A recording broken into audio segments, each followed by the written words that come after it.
జగిత్యాల నుంచి ఆంధ్రప్రదేశ్ ఆంధ్రప్రదేశ్కి వెళ్తున్న ఒక ప్రైవేటు బస్సు ఒక ట్యాంకర్ను ఢీకొట్టి ప్రమాదానికి గురైంది. దాదాపు అందులో ఉన్న ఎక్కువ మంది ప్రయాణికులు, మెజారిటీ ప్రయాణికులంతా సజీవ దహనం అయిపోయినారు. అత్యంత దారుణమైన ఘటన అది. మన తెలంగాణ జిల్లా నుంచే వెళ్తున్నది, జగిత్యాల నుంచి వెళ్తున్నది. ఏపీలోని కలిగిరి అనే ఒక ప్రాంతానికి ఆ బస్సు బయలుదేరింది. సో ఈ చనిపోయిన వీళ్ళంతా జగిత్యాల, నిజామాబాద్, కరీంనగర్ ఈ ప్రాంతాల్లో స్థిరపడ్డ ఆంధ్ర వాళ్ళు.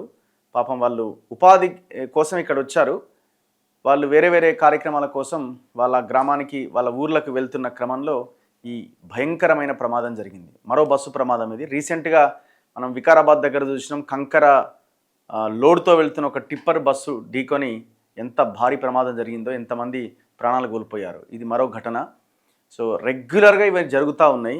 ఈ ప్రైవేట్ ట్రావెల్స్ మీద, ఈ ప్రైవేట్ వెహికల్స్ మీద నిఘా లేకపోవడము, పర్యవేక్షణ లేకపోవడము, ఆ గైడ్ లైన్స్ సరిగ్గా పాటించకపోవడంతో ఈ సమస్యలు వస్తున్నాయి. ముఖ్యంగా ఈ ప్రైవేట్ బస్సులు అయితే తరచుగా మనం నెలకో, 2 నెలలకో, 3 నెలలకో ఏదో ఒక ప్రమాదం చూస్తూనే ఉన్నాం.